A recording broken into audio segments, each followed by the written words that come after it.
Welcome back to the Culture of Currency. We have right here a Wall Street Journal article that goes into a video we made earlier about copper and its impact with a huge tariff and the idea of it going down 25% in value because of that, which we speculated would lead to this right here, the idea of America opening some mines. And we knew that the injunctions were the biggest part, 7 to 10 years on average of litigation to figure out on certain sites if you could even open a mine because of lawsuits brought by Native peoples or EPA officials back in the day. Pebble Mine in Alaska comes to mind, but this is a big one, folks. This is a big one. This is going to be Resolution Copper, which is a joint venture between Rio Tinto and BHP. We talked about it in that video, and this is an article that has basically said a shoe has fallen, and there are some significant movements happening. So, if we see right up here, it's talking about the High Court, which is the Supreme Court, rejection. Coalition hopes for miracle to halt copper mine. So this is an area called Oak Flat. If you don't know about Oak Flat, it's one of the areas where Native Americans were kind of given the land after all of the resettlement that happened in our early days. So we're talking post-Trail of Tears, all that stuff, not necessarily the greatest point in American history, as we all know. In fact, probably one of the worst. So this is an area, Oak Flat. It is a strictly religious site for many clans, most notably the Apache. But this is a site that has been under conflict for some time, and there was a Supreme Court decision recently that opened the idea of mining in the area. So, if I can read right quick. After years of legal battle that ultimately reached the Supreme Court, plans made by two of the world's most valuable mining companies to develop the area into a giant copper mine appear more likely to proceed. Try to get through this as easily and fast as possible, trying to cut out all the stuff you don't need. Legal observers see few paths left to stop the mine's development, which federal reports will say turn the area now on national forest land into a crater nearly 2 miles wide and up to 1,115 feet deep. Is that an exaggeration? Possibly, because we know that people who are representing one side or the other want to make it as dramatic as possible to the public so that you favor public interest. In 2021, the coalition filed a lawsuit challenging, on the religious grounds, the constitutionality of a federal land transfer needed for mining projects. But the appeals process upheld the deal. In May, the Supreme Court rejected the group's plea to hear the case. It's very interesting. The Apache Stronghold asked the Supreme Court to reconsider a long shot, in part because the High Court rarely does so, but two conservative justices wrote they wanted to hear it, and other lawyers say the group had raised a valid point to review, namely that the lower court recently overturned another lower court on another religious freedom case. Two other lawsuits challenging the federal environment impact statement for the mine, including one by the San Carlos Apache tribe, could slow but likely not stop the project, as legal experts say. So it's very interesting because this is a giant mine. We are talking about probably one of the biggest in the United States if it goes through. It is estimated that there's economic benefits here of over 40 billion, yes, with a B, pounds of copper and $100 billion in annual revenue in Arizona. So if they can't stop on religious grounds this type of stuff, how do you at least make it favorable for all parties, because as I understand it, in reading the rest of this, the company that wants to, or two companies that wants to mine this area, have designated many valuable sites to the Apache to not be touched and to allow them to come freely. But they would have to obviously dig and do all that kind of stuff. And knowing the mining industry, as some of those have been around me, that once those digs are done, there's a reclamation process where they try to bring back the beauty of the nature and all that kind of stuff, and have to have certain processes to recapture some of the native flora and fauna.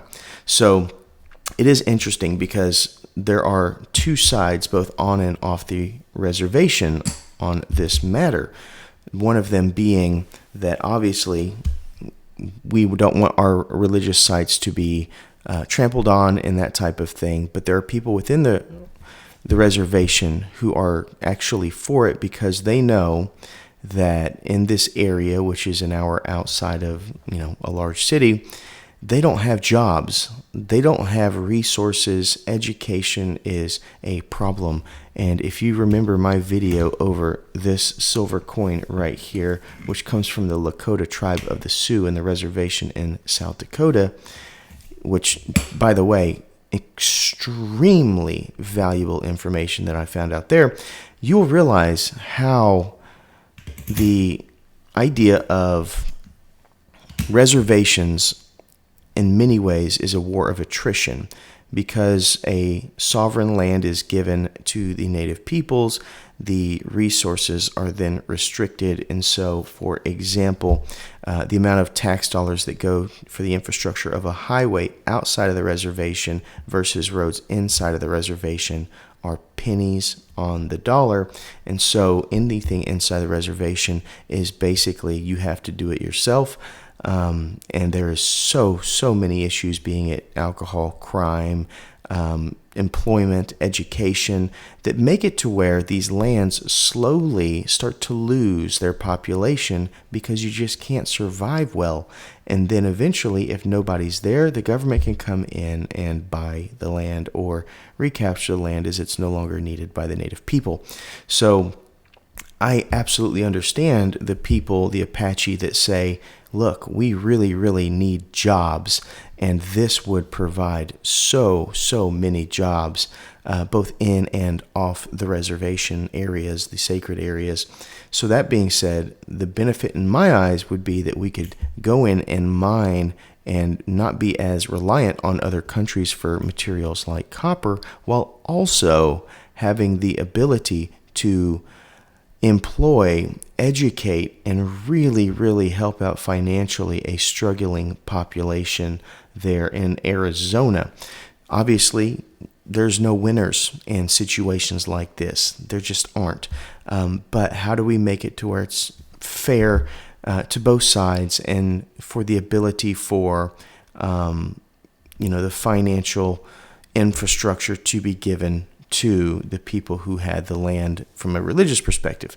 I don't have the answer to that. They don't pay me to know those answers, but that is something on my mind as this information comes out. And as you know, it's very important because copper is a resource that we often get, and as a byproduct, occasionally we have things like silver that pop out. So in Arizona, just to give you an example, over 80% of silver production originates as a byproduct of copper mining. So virtually all modern silver in the United States stem from copper mines. And the Oak Flat Depository is a certain type of copper deposit which usually contains economic amounts of copper, gold, and silver. And that's something to think about as well, because we know most of our silver comes as an import. It might actually be beneficial for people who like silver as well. Districts such as Bisbee and Magma, which is the Silver King and Queen mines, produce significant amounts of silver in the earlier eras, 102 million ounces and 25 million ounces respectively, even though copper is obviously the dominant focus as history goes on. So in this mine, Though copper is exactly what they're going for, it is estimated that about 31 million ounces of silver are within those reserves. And that's something to think about. The Phoenix Silver Project in Arizona revealed occasional speculation samples, such as a 417-pound fragment estimated at 70% silver. Can you imagine that sitting on your desk? While it's not obviously reflective of an overall grade, these discoveries illustrate how rich localized silver zones can be within this region. So that being said, Oak Flat is an area of high significance, obviously, and with the Supreme Court deciding what it did and moving things towards mining being possible, what will we see as far as a timeline of Oak Flat starting its turning of dirt? Hopefully it is respectable and classy to all sides and provides the financial relief and educational relief that those people so desperately deserve, but we just don't know yet. So that is all interesting. I thought that was something that would interest you because I know many of you love silver, this being Native American silver, of course, and many of you love copper, and we know that they are tightly related, those two. And with this article coming out, we know that now basically it's just a matter of time before Arizona starts to produce tons and tons of copper and probably silver as a byproduct of that, and that could dramatically affect some of the markets that we have been so accustomed to. So that's what we have for you today. Thank you so much for watching, and as always, please remember to stay classy and current with the culture of currency.